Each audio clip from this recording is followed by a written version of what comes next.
Wonderful. Praise the Lord, church. Good evening, and how are you? I trust the Lord has kept you well. This has been the Ladies' Week, and I welcome you to the word of exhortation this evening. Our theme has been Becoming Ladies of Excellence, excelling in the inner beauty.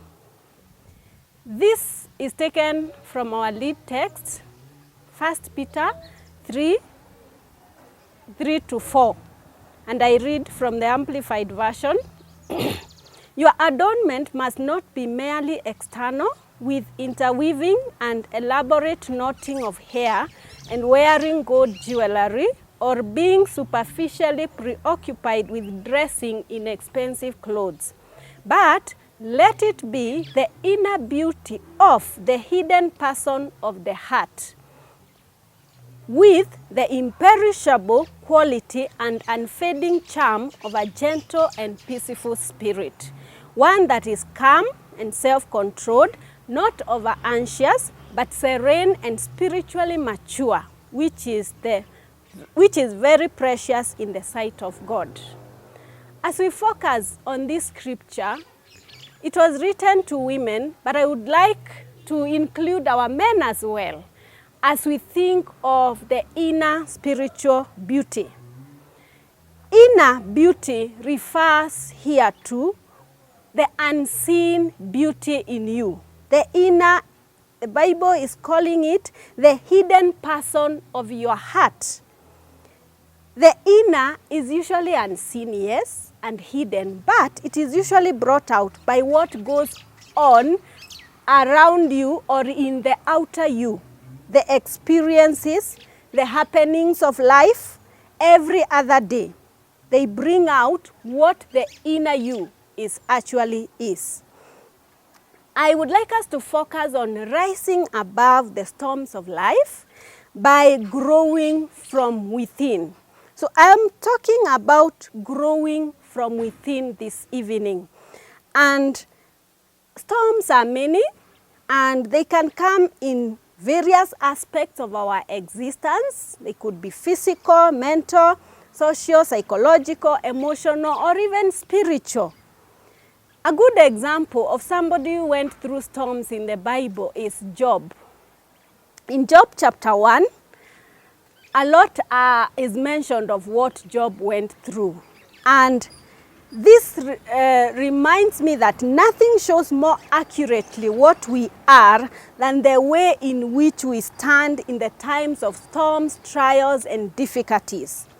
Actually, the true character of our actions is determined by the motive from within.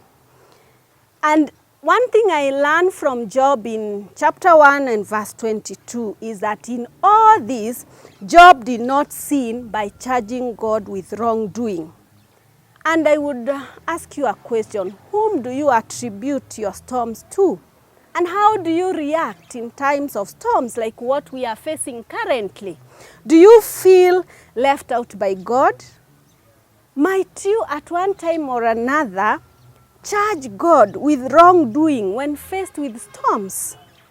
That is why we need to learn about growing from within. We need to grow from within. Sources of storms are many. Basically, we can have God, we can have the devil, but we can also have the human person or man. And this can categorize storms into either positive or negative storms of life. When we look at the positive storms of life that God allows or brings our way, we have trials and tests. Trials strengthen our faith, whereas tests prove our faith. On the other hand, we have temptations that are mostly emanating from our own desires. That one is from man. And temptations want to destroy our faith. On the other hand, the devil brings tribulations our way, wanting to discourage us so that we lose our faith. But by growing from within, you are able to differentiate all of this and respond appropriately appropriately to each. Learning from Job's example, in Job chapter 1 and verse 20, Job's response was worship. Actually, the Bible indicates after he faced all those things and he was given all the bad news one after another, he fell down and worshipped God and said, "Naked I came from my father, and naked I shall return." What a response. When we are faced with so much struggles and storms around us at this time, how do we respond? When COVID-19 is making us live an abnormal lives, how do we respond? We realize we need to grow from within. Allow me to read from Deuteronomy chapter 8 verse 2 and 16, the process of growing from within. It says, "Remember how the Lord your God led you all the way in the wilderness these 40 years to humble and test you in order to know what was in your heart, whether or not you would keep his commands." Verse 16, "He gave you manna to eat in the wilderness, something your ancestors had never known, to humble and test you so that in the end it might go well with you." Positive storms. God, at the end of it, wants it all well with you. He led the children of Israel through the life of the wilderness for some reasons, which we note: 1, to humble them; 2, to test them; and 3, to prove their hearts, to know whether they would obey him or not.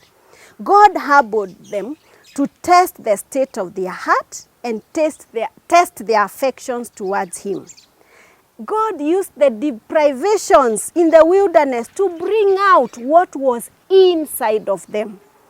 It is only during storms, struggles of life, that you can prove what your inside is made of. When all is well, we will not tell how your inside is like. That's why we need to allow the storms that come our way to help us to take them positively, respond in a positive way, so that we can grow from within. Because it is only through challenges and struggles that the inward life can become stronger. I would like also to say that it is only in the storm that the stem of life and godliness can take deeper and firmer roots. That is growing from within. Finally, in Galatians chapter 4 verse 1 and 2, Paul is reminding us that an underage heir remains subject to guardians and trustees until the time set when he is of age. And as I conclude, I would like to say that there are some heights and depths in our lives we will not get into until and unless we go through the refining process of storms. This calls for growing from within to produce the inner beauty. Some areas of ministry will remain theoretical in God's blueprint. He has written it, but they will not actually be actualized or implemented through us until we reach God's expectations of his refining process. And the refining process of God is through the storms of life. God's refining process should thrust out our inner beauty by growing from within, that we may be able to rise above the storms of life. That's all for today. Let us pray. God, we thank you for your word this evening as we focus on rising above the storms of life to produce the inner beauty by growing from within. How we pray that you may help us, Jehovah God, in all that we do, that we will take everything that comes our way positively and respond appropriately to grow from within and produce the inner beauty that you are expecting of each one of us. We thank you and we praise you. In Jesus' name we pray. Amen. Welcome again tomorrow at 6:45 for another session by the ladies. Thank you. When the oceans rise and thunders roar, I will soar with you above the storm.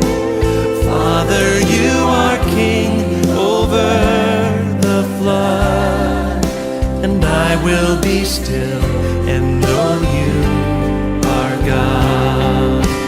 When the oceans rise, oh yes, I will soar with you above the storm. Father, you are king over the flood, and I will be still and know you are God. I will be still and know you are God. I will be still and know